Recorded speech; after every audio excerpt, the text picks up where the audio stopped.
Miniature Market has thousands of board games at discounted prices. Click the direct link below to see all of those discounted games.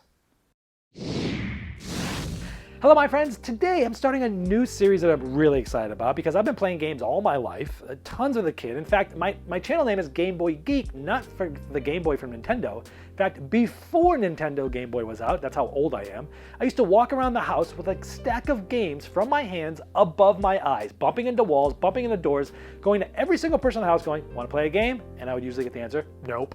Want to play a game? Nope. I would go to every person, and once I got all no's, I would round them around again and keep asking until someone said yes. And I would play games, and I played a lot of these old classic games, and I've been noticing that there's a really cool resurgence going on where newer modern games are using and being inspired by, retro classic board games and using some of those mechanisms to build deeper, newer games, sometimes even a lot larger games. And so this is a series that I'm calling Reimagined Retro Board Game Classics. And I'm going to be taking all sorts of these older games and showing you what are new games that use this. And today we're going to be talking about Connect 4, so here we go.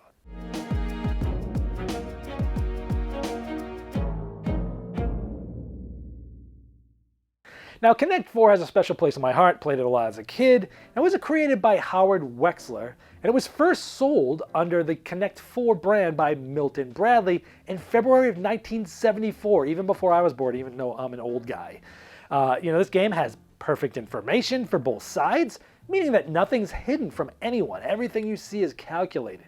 Connect 4 also belongs to the classification of sort of an adversarial or zero-sum game, since a player's advantage is an opponent's disadvantage. Now, it has actually about 4.5 trillion different board positions that the game can end in. Now, James Dow Allen and Victor Alice, back in 1988, sort of quote-unquote solved the game and describes basically a knowledge-based approach with 9 strategies as a solution for Connect 4. So obviously this game had a lot of followers. It was very popular back in the day. And so now I'm going to talk about some of the games that have been clearly inspired by this. Now the first is Fairy Tale Inn. I think this is the one that's most like it from a production standpoint because this is a 2-player game like Connect 4, and it has this big contraption where you're dropping tiles, pieces, which in this case are tiles, in sort of a shared Connect 4 style stand. Now in Connect 4, also it's a shared stand, and just like this. And so what you're trying to do is have the most coins in the end of the game, and you're doing this by essentially taking a tile, and sometimes there's 4 tiles you can see. Some of them, these are all sort of fairy tale characters that people are familiar with. And sometimes you'll be taking one of those and they're free and you drop it in. Sometimes if you want one that's a little bit newer, that's only been available a turn or two, you need to pay some of those coins in order to get them, which essentially is points. You're paying points to get something that you might really want. And you're dropping them down. And it's really interesting because sometimes their ability depends on what's on the side that you see, because these are sort of double-sided tiles. You see a colored version, the other player sort of sees like a penciled in version, like a white version, and they do all sorts of different things. Like the little pigs gain you coins for each of your other connected tiles to this, pretty much doing like Connect 4.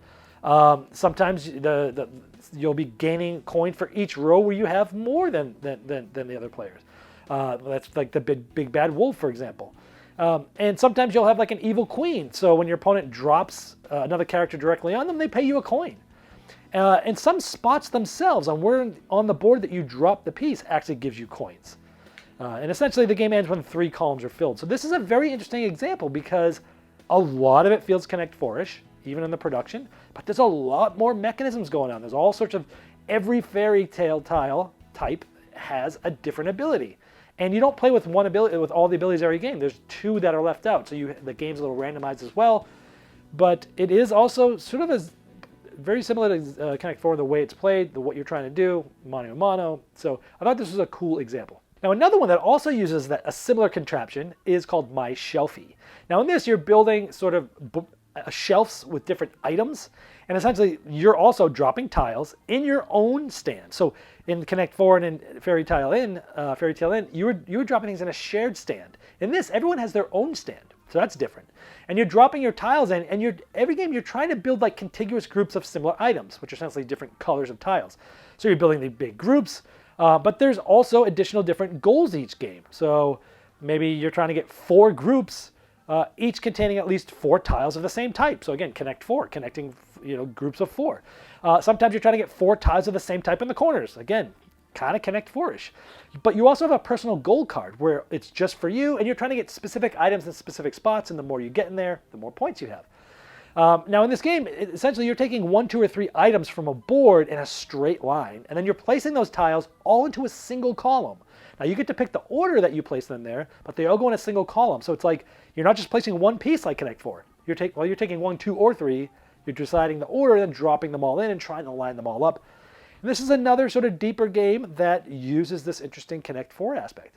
Now a game that uses, it's not quite like Connect 4, but also is probably inspired by Connect 4 is Drop It, because it uses this same type of contraption where you're dropping these shapes, and essentially you have your own colors of shapes, and you can't have it touch any of the same colors or any of the same shapes, but you're getting points as you layer things up and up.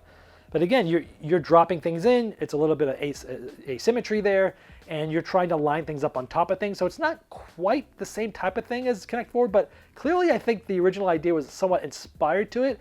And since there's no like actual spots that you're laying them in on, things go all over the place. And that was like an interesting twist. Like, hey, what if we took Connect 4 and instead of just dropping it in one row, you drop it and the pieces can jump around and bounce around and go all over the place.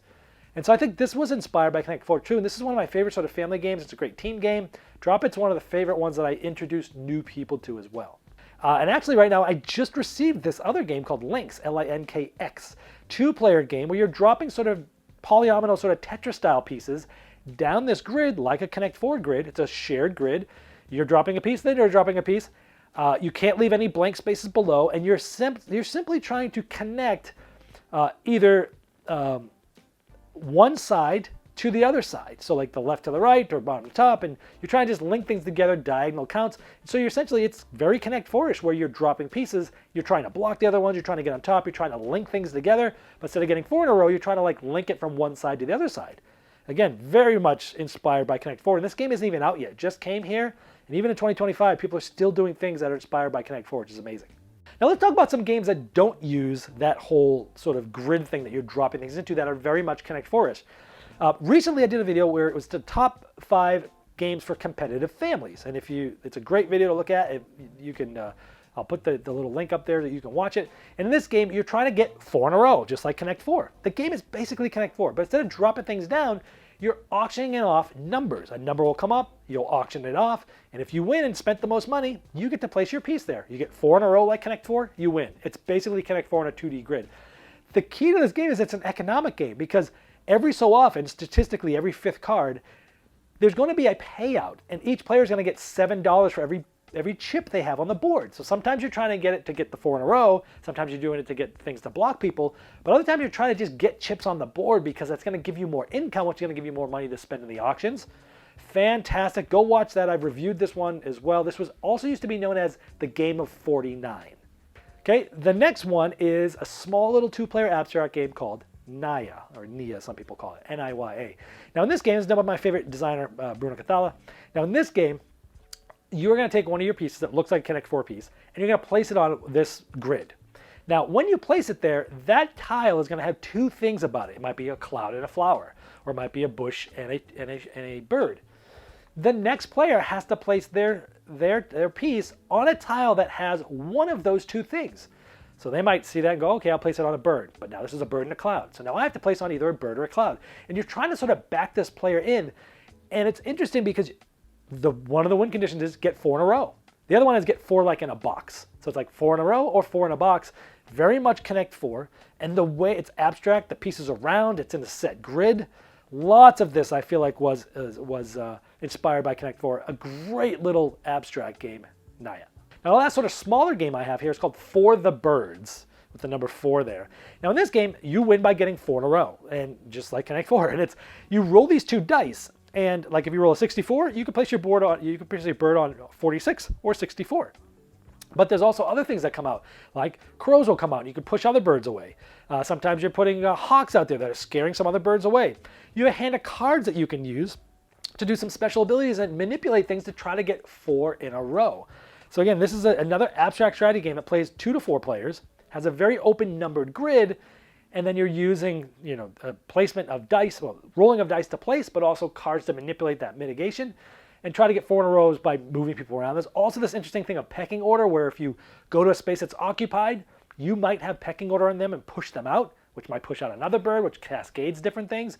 So a lot more mechanisms lined up on this sort of Connect 4, base set of rules. Now those are all sort of short and small games. There's there's some heavier games, like some medium weight Euro games like Montana, where this is a worker placement game where you're placing your workers, you're getting resources, you're trying to spend those resources to place settlements on a grid. And if you connect 4 in a row of your settlements, and the game's a race, you're trying to get rid of all your settlements to place them all, the first person to get rid of them all wins. If you get 4 in a row, even in a diagonal line, you get to place an extra one for free. And so Connect 4 is a huge bonus in this game that allows you to basically save yourself 2 or 3 turns in the game, and it's a race. So if the one who connects 4 the best in this game is going to be the one who wins. And the last thing I'm going to talk about is a much heavier game, like Windmill Valley. It's a heavier, medium weight Euro game that's maybe 90 minutes long, sometimes 2 hours of 4 players. And you've got this board and you're putting these tulips out. You're trying to line them up in same colors. But you have these player boards, and you're able to unlock bonuses as you get 4 in a row in columns to unlock things. So there's lots of heavier games. Another one was Unconscious Mind, a very heavy game that came out last year where you're trying to get 3 in a row on your board. And when you do that, you unlock new actions and such. So it's just interesting of all these different things that were inspired by this 1974 classic retro game, Connect 4. Well, I hope you liked this beginning of this series. I have a lot more of these planned that are going to be coming out hopefully weekly. If there's a classic or retro game that you want to see covered in this series, please let me know. I imagine I probably am covering most of these already, but who knows? You might come up with a good one that I didn't think about. And if you do come up with one, send some suggestions of what other games you think have been inspired by these. I look forward to doing these for you. This has been the Game Boy Geek, breaking down barriers, growing relationships with board games, by helping you on the next one you love. Game Toppers upgrades every game you play, and they just launched their 4.5 Kickstarter, which will introduce the new Galactic, Mycroft, and Watson Game Toppers with interchangeable rail inlays, as well as new game mats, miniature gaming terrain packs, leg kit options, dining covers, accessories, and amazing package deals. Search for Game Toppers on Kickstarter or go to GameToppersLLC.com.